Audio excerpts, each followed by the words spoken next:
Are we live? Are we live? All right, the Reds. It is Talking Reds live from Liverpool, from the Anfield Wrap City Centre, waterfront office.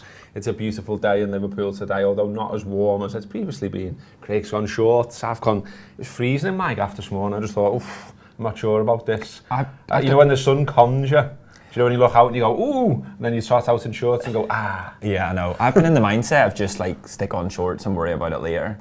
And it worked well today. Didn't work very well yesterday. A bit cold yesterday, but summer innit?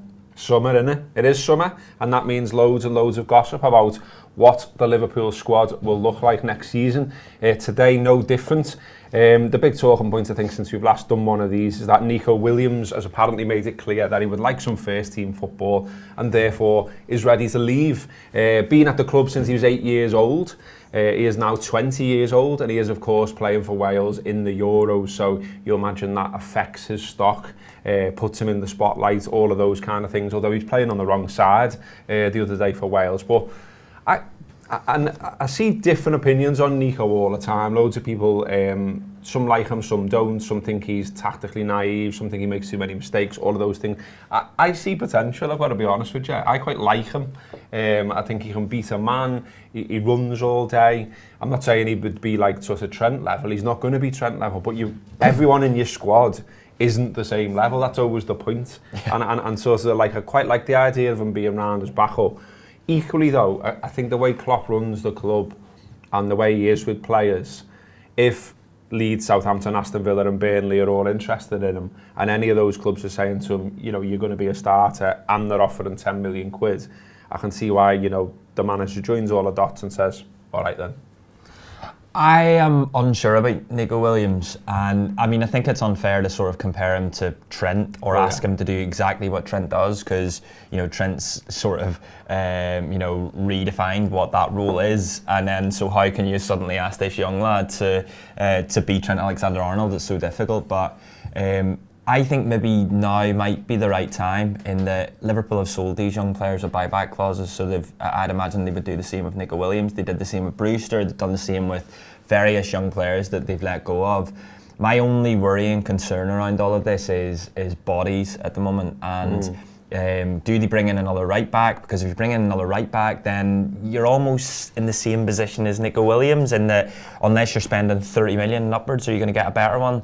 Are they then looking to play Milner or Oxlade-Chamberlain and or Gomez as touted? And I'm okay with a mixture of those two or three. But then that means you need to bring in another centre-back, or it means you need to bring in another centre midfielder to cover for Milner. I don't want Liverpool taking risks this year in terms of numbers in their squad, and I understand that you know the people behind the scenes, Jurgen Klopp, they don't necessarily look at these footballers as you know, he plays X position, he plays X position. He probably looks at them as players who have certain attributes, who can fulfil certain roles, and that's probably how he's looking at this. I just don't want us going in and thinking, right, in the same way that we did last year, we were like, well, Fabinho's the fourth, so we'll bring in Thiago. But then, you know, then we're still a bit short. Maybe we could do one more. I just want us to go in taking as few risks as possible, and selling the right back and probably not bringing in another one is a risk unless you buy a belter in centre midfield because Milner's moved over, for example. I mean, I guess they look at these stats for Trent, you know, 45 games last season, 49 the season before, 40 the season before that, and 33 the season before that. You know, more often than not, touch towards all of that bollocks. He's on the pitch, he's fit and he's available, so you're basically looking for a lad that can knock around in the cup competitions, that can jump in when Trent's looking a bit leggy, but isn't getting his first team game, which is obviously why Neco wants to get off. It's 25 appearances over the last 2 seasons for Neco, but only 6 Premier League starts. Involved in all 3 of Wales's group games at the Euros, as I say. The other thing that gets mentioned in the reports about him, and I'm sure this is exciting for you, is the Conor Bradley. Yeah. Northern Irish lad, one of your boys. I was saying this fella, Castlederg, yeah. Castlederg, County Tyrone, he's 17. He's been playing right back for Liverpool's under-18s, but apparently previously was a flying winger.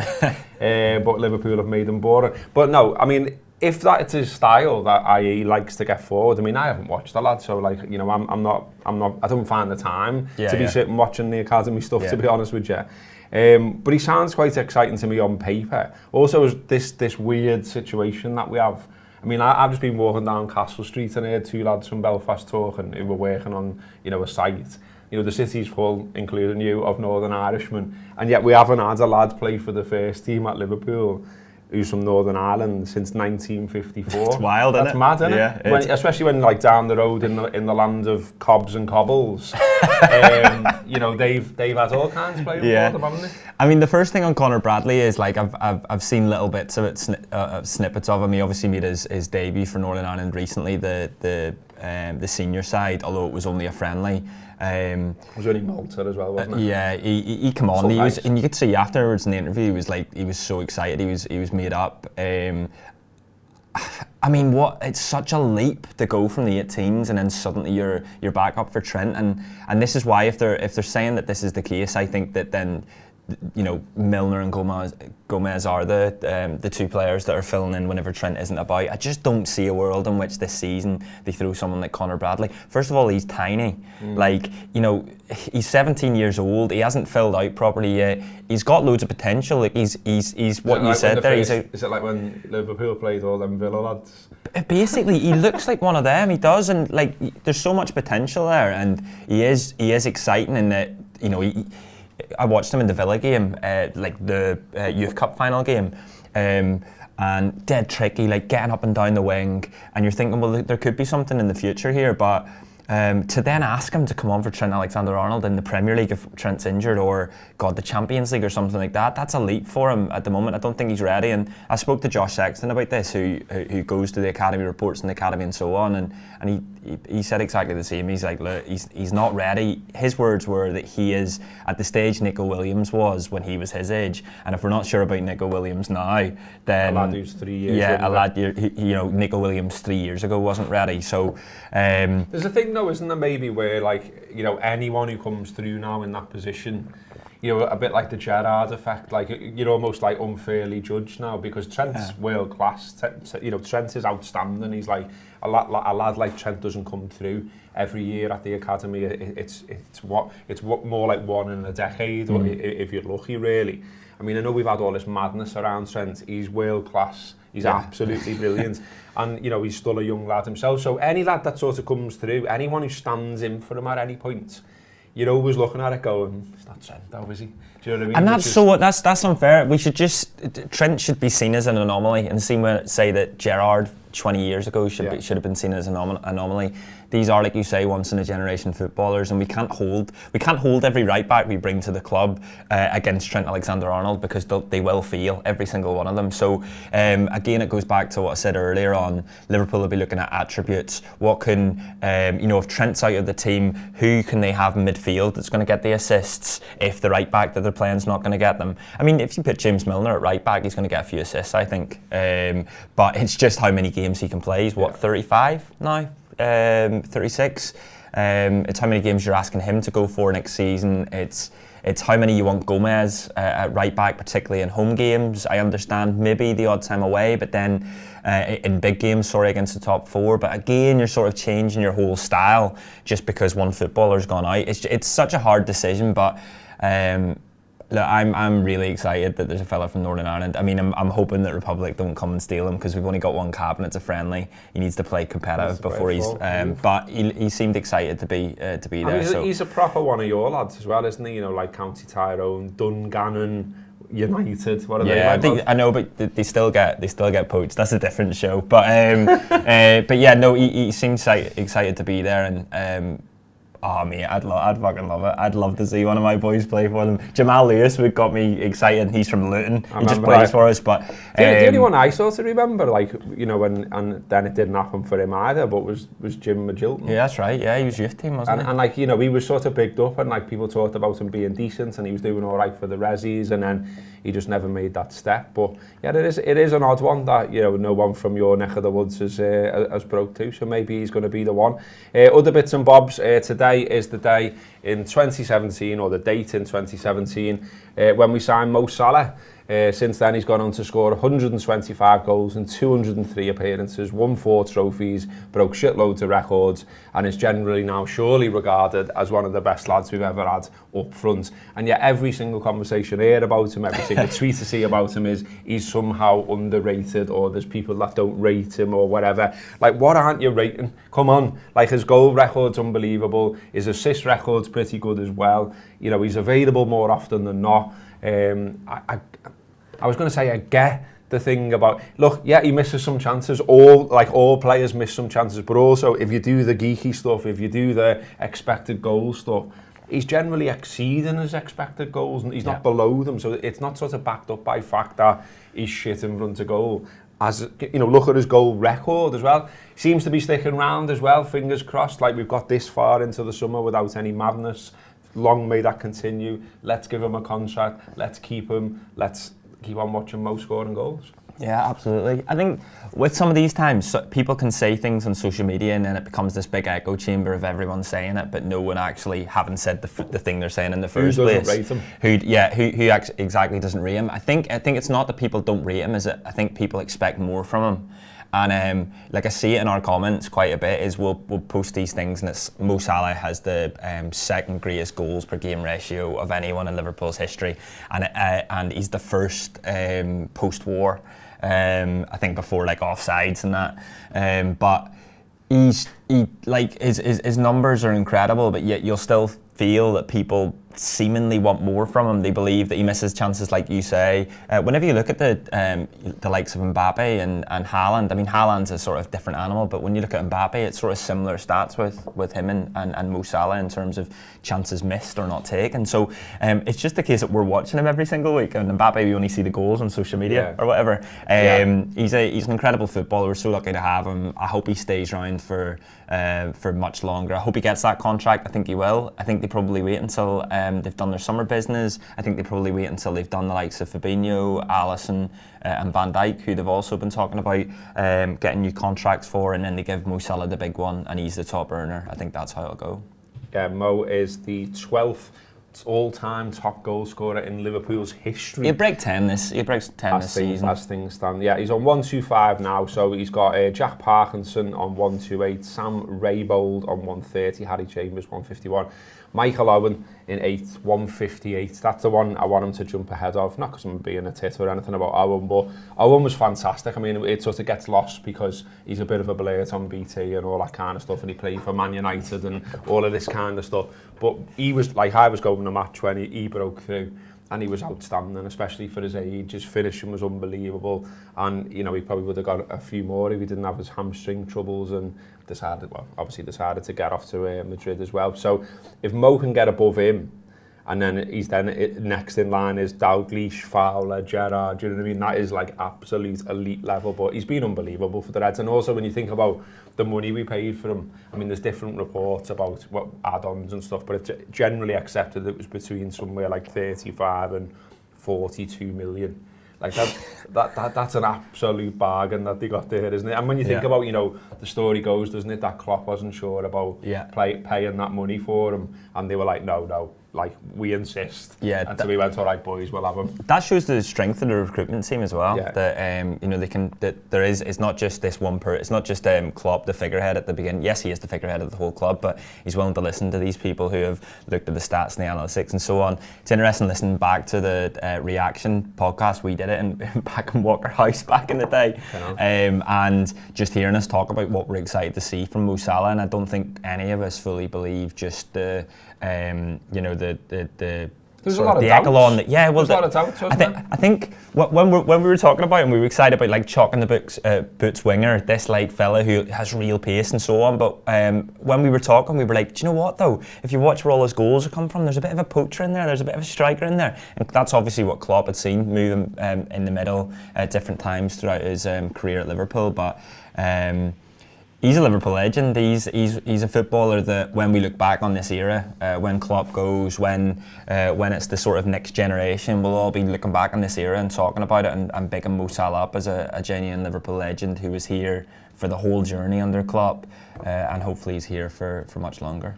Other little thing is Xherdan Shaqiri is generally accepted to be on the list of players that if Liverpool get the right offer for him, they'll let him go. You know, Harry Wilson's on that list. Neco, obviously, Origi. But they all sort of seem to, like the story seems to say, you know, yeah, if an offer comes in, they can go. But if the right offer doesn't come in, then they'll stay. With Shaqiri, that kind of feels like that's all right either way, because, you know, he has his little... You know, he scores his goals the other night for Switzerland. Belters, two brilliant goals. Yeah, belters, and I love the man the way he celebrates goals as well. It's always just like fucking, he's like the Fonz or something on for the kids, but he's just like, you know, he's always like, lads, this is what I do. Do you know what I mean? And like I remember when, you know, like before the Euros kicked off and they were talking about, you know, they're going through all the countries and talking about the top players, and they show like Shaqiri's overhead kick that he scored for Switzerland, and like it brings it back, and you're like, he's a player. Oh, you know what I mean? You put him in the right areas of the pitch at the right time, and he'll do stuff for you, and he has done for Liverpool. So I'm kind of like, I'm comfortable if he stays, and he's just, you know, he's able to come on and do little cameos, because there's something good about Shaqiri, isn't there? He's mercurial, isn't he? Yeah. And I think that's almost his problem at Liverpool, in that, like, what Liverpool do is very structured, and they need, you know, the club asks a very specific role of every one of them, and they talk about if one doesn't do that role in it, then the whole rest of the team. I almost feel as if he needs to be at a side where they say to him,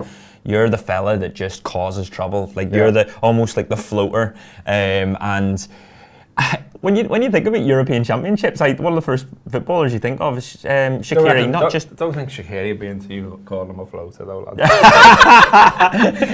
in the nicest way possible, not like that, Xherdan. But when you think of European Championships, like through the years, I always like one of the first footballers you think of, Shaqiri, even before he played for Liverpool, the overhead kick. I loved when John interviewed him. He scored the overhead kick in the US, and John asked him, like, have you ever scored a goal like that? And he was like, yeah, a couple of seasons ago, Euros. It's what I do. It's what I do. But you remember him scoring like free kicks in the Euros as well. Like through the years, he was when he was a young kid breaking through, he was exciting. Bayern sign him. Then he's at Stoke, and he's sort of this like weird footballer. No one knows just how good he is, and I think he's sort of still there with Liverpool. And that, like, I don't really know just how good he is. I know he's like, he can do special things, but I don't know how special he is as a footballer on a weekly basis. And I think that's sort of why we're in the middle now of, if you get the right offer, yes. I mean, I'd always keep him, because I'd always have more footballers that can create like magic moments. He's a real moments footballer, isn't he? And I mean, if he does leave Liverpool this summer, he can leave with his head held high, having created big moments for us, and at times just been loads of fun to watch. Yeah, he's now Switzerland's outright top scorer at major tournaments after his couple of beauties the other day. I think that's about it from us. We've got loads of stuff as usual on the website, on the app. Podcasts, videos, content in general. We're carrying on all the way through the summer, talking about all the transfer gossip, building up to the new season as well, waiting to hear what the crack is about all the pre-season friendlies and that kind of thing. We will be welcoming Rangers to town, it looks like, so we'll be covering that when that happens. So yeah, just keep an eye on everything, theanfieldwrap.com. Download the app if you haven't done already and have a go at that.